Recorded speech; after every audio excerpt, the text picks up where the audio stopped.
To Press TV's debate. I'm Marzia Hashmi. Thanks so much for being with us. Well, from the beginning of the war in Syria, Washington has said that it is after regime change. 5 years later, this is still the U.S.'s goal as Washington has broken a ceasefire and has attacked Syrian government forces at their base, killing scores of Syrian government troops. Now, with the bombing of the base and the killing of the soldiers, Damascus says Washington has shown that it is working with Daesh and other terrorist groups, whereas the U.S. says it regrets striking Syrian troops. We'll be taking a look at what all of this means on this debate. Stay with us.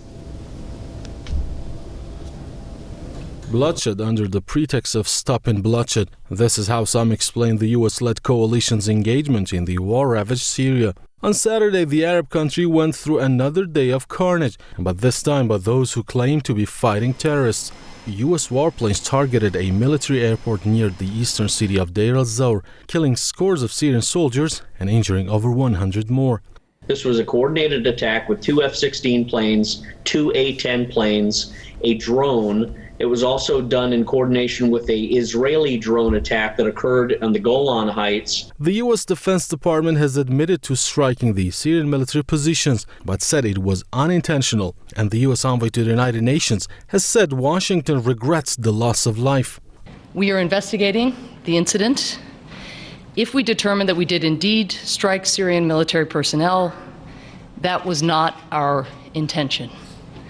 And we, of course, regret the loss of life. The strikes, which came less than a week into a fragile ceasefire in Syria, casts further doubts on the future of the truce deal. Russia's envoy to the UN has accused the United States of violating its commitments to a cessation of hostilities, as well as its pledge not to target Syrian government positions. Vitaly Churkin also rejected the U.S. military statement that said the raid was originally aimed at Daesh. It is quite significant and frankly suspicious that the United States chose to conduct this particular airstrike at this time. Why would all of a sudden the United States choose to help the Syrian armed forces defending Deir el-Zor? The U.S. attack helped Daesh terrorists take control of the area, although the Syrian army managed to retake the lost ground. The Syrian Foreign Ministry has written identical letters to the UN Secretary General and the Security Council, detailing the latest bloodshed and urging respect for Syria's sovereignty. The ministry said the attack proves the U.S. was helping the Daesh terrorist group. Earlier on Saturday, Russian President Vladimir Putin also questioned the U.S. commitment to the ceasefire and said Washington was not prepared to break with terrorist elements. The United States has demonstrated its hypocrisy, its deceitfulness, its duplicity. It has no intention of peace. It has no intention of truce. It has every intention of removing Assad, and it is going to do it through every deceitful, sneaky way it possibly can. Syria remains at a critical juncture after more than 5 years of deadly mayhem unleashed by terrorist groups operating there, with active financial and logistic support from the West, especially the United States and some of its regional allies such as Saudi Arabia, Turkey, Israel, and Qatar. The so-called U.S.-led coalition in Syria and Iraq has long been criticized for failing to curb the spread of terrorism. It seems that Washington and its allies have been seriously worried over the fate of those they have been nourishing for years. The latest attack on the Syrian army position makes such claims even stronger. I'd like to welcome my guests to this debate out of Washington, D.C. From the Answer Coalition, Mr. Brian Becker. And out of New York, U.S. Congressional Defense Policy Advisor, Mr. Frederick Peterson. Thank you both for being with us. Well, let's start this off in New York with Mr. Peterson. Russia says the U.S.'s bombing of Syrian troops is either criminal negligence or direct secret cooperation with Daesh terrorists. How do you see it? Well, it may also be an element of incompetence. There are many possibilities that have resulted in this terrible tragedy and violation of the terms of the ceasefire signed and in effect less than a week. It was less than a week ago that we have discussed the ceasefire and the precarious nature of this ceasefire, and now with the ink hardly dry on the paper, we have what it is in fact although the explanation behind the facts are to be examined and yet revealed, it is in fact a direct violation of that ceasefire agreement, putting into jeopardy the subsequent implementation of that agreement. There were supposed to be joint airstrikes conducted very soon between Allied and Russian aircraft, sharing missions and sharing targets. Now that is very much not, that has been exchanged, I should say, for a move by the Russians, supported by Syria, to bring this to the Security Council in a private closed session. This and discuss the whole action. We should say that there is something called the fog of war. This attack was conducted not just by American aircraft, there were Australian aircraft there as well. And yet the mission was assigned by American commanders based on what they perceived of as being actionable intelligence. That was profoundly wrong. One would think that, given the recent ceasefire agreement that had been reached, that there would have been a pause or a far greater, shall we say, sanitizing of the intelligence that went into this decision. All right, stay with Mr. Peterson. Let me get Mr. Becker in on this. Let me get Mr. Becker in on this debate. Mr. Becker, the U.S. government says it made a mistake by striking the Syrian base and was aiming at Daesh terrorists. Now, it seems that when it comes to Daesh, that Washington is making a lot of mistakes, whether it is mistakenly dropping weapons for the terrorists in Iraq or mistakenly striking the Syrian military instead of Daesh. Your take, sir. I don't think the United States military or the Obama administration is serious about the defeat of ISIS in Syria. I don't even think they're trying to degrade them in a serious way. I think they are trying to manage ISIS in Iraq, where the ISIS-Daesh seizure of Mosul 2 years ago created alarm in the United States, because Mosul and Baghdad are considered by the United States strategic assets. But insofar as ISIS and Daesh made gains in Syria, including when they crossed open desert, large numbers of troops, and were able to capture the historic city of Palmyra, U.S. jets could observe those ISIS-Daesh fighters coming across open desert. They did not strike them.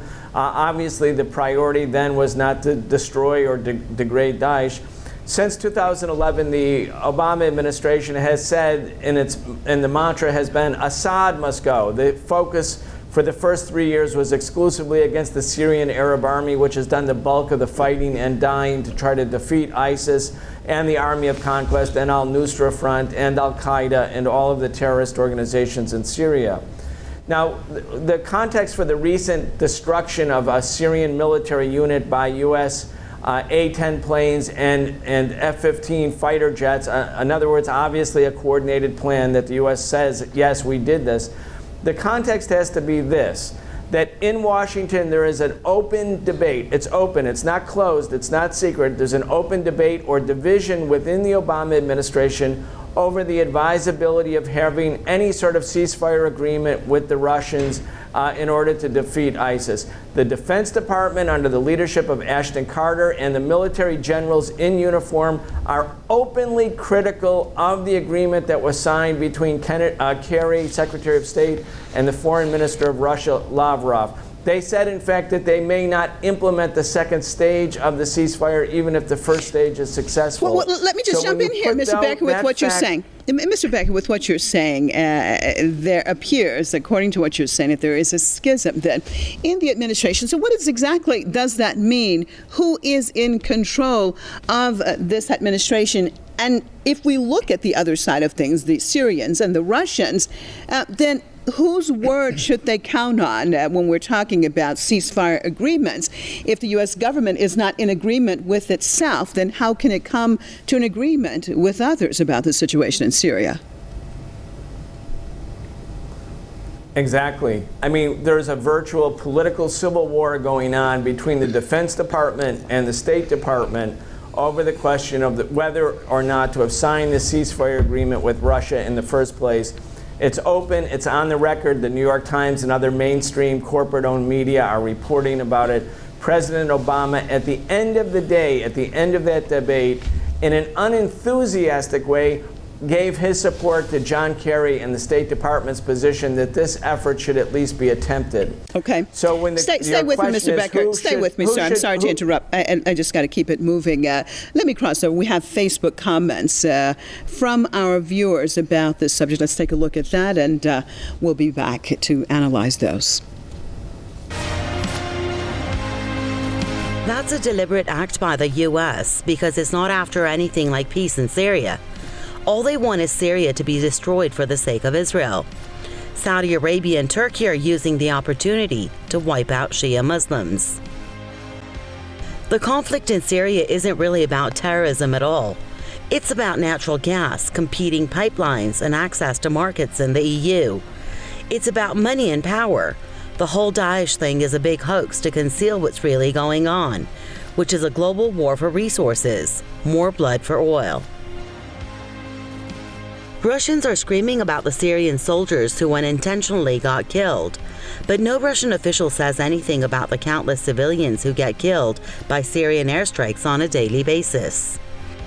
The U.S. is the source of terrorism and sponsor of all terrorist organizations.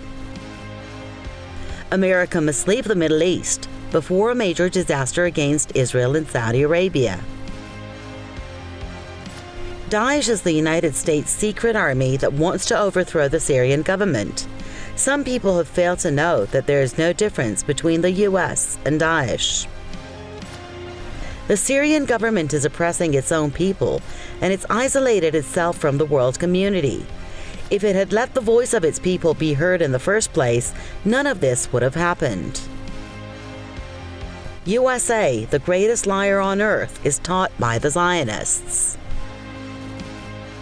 They intentionally commit these deadly faults. It was a deliberate move with no doubt, and it's so unfortunate that all they can say is that they regret killing the Syrian soldiers. What a shame, not even apologizing for their war crimes. Will the U.S. one day pay for the war crimes it commits with impunity? I hope that happens during my life. Well, Mr. Peterson, you heard some of our comments that our viewers had put. I'm going to look at a few of them and get your perspective on it. It says that the reality of this war is actually a war after global resources. Your take on that, because there are many who say that this is about one strategic situation as far as Syria and its proximity, of course, to Israel and its support for the Palestinian situation, of course, and it's also its relationship to Iran, and others who say that it is a total war for resources. How do you see it, sir? One would have to be cosmically naive to believe that resources, wealth of a region have absolutely nothing to do with the involvement of outside powers within that region. They certainly do. That wealth is an incentive that is not to ascribe authorship to the actions of any country to that wealth exclusively or even primarily. I will submit that that it certainly is an incentive. It is an enticement to involvement, but in this case, I do not believe that it is the overwhelming driving force behind that. I think it is intermixed with justifiable humanitarian concerns, as well as this chaos that exists within the region and the instability created within the region, which extends beyond the region and around the world, and produces a result of an unstable world which is dangerous for all. Well, Mr. Becker, now Russia says that it is curious that at this time, all of a sudden, Washington has decided that it was going to help the Syrian government attack Daesh when it really hadn't done so in 5 years. Your take on that, how do you see it overall? Do you think that this was planned? The Syrian government is saying that it was pre-planned to begin with. The Russian government is saying it is suspicious at best. What do you think the U.S.'s role is in all of this, especially when we look at the bombing and the killing of these Syrian troops, when technologically we would think that the U.S. is advanced enough not to basically get confused over a base, a military base, and then Daesh terrorists who obviously would not be in that base? Confusion can happen during the course of a war, but if I had to bet, I would bet this was not an act of confusion. I think that, as I said earlier, the Pentagon, specifically as an institution, and the Secretary of Defense as a leader in the Obama administration, opposes any sort of agreement. And if you wanted to do something that would sabotage the agreement, the thing that you would do would be to bomb the Syrian Arab army positions and kill a large number of Syrian Arab soldiers, and then create a political crisis in which the Russian government calls the UN Security Council, demanding that the council take action against the United States, which is purportedly its partner in the ceasefire. So this would be the act, the specific and deliberate act, if it was deliberate, and I believe it was, in order to sabotage the agreement. I think that's the real game plan by those in the Obama administration who don't support it. Mr. Peterson, your take, if according to what Mr. Becker is saying, if that's true, and it has been done deliberately to sabotage, it is quite curious that why the United States will want to sabotage something that allegedly would stop these terrorists. And we see the terrorist threat that is growing around the world. Why wouldn't the United States want to stop the same terrorists that it says is actually even threatening the United States?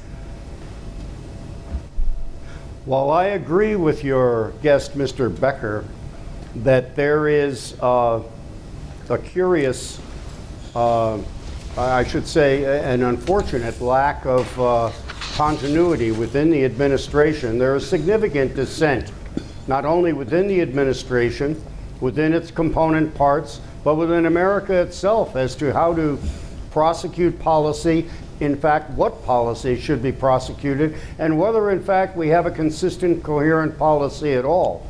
I will part company, however, and say that I think it is highly improbable that there was a conspiracy of generals and admirals, or even those in the diplomatic corps, or allied, some kind of dark conspiratorial move to undermine the administration policy. This would be utterly actionable, treasonable, and readily, this incident is going to be investigated. So you believe that the administration, everyone is on the same page with this act, Mr. Peterson? Yes. Is that what you're saying, that the administration, everyone is basically on the same page in doing this, that there is not that schism?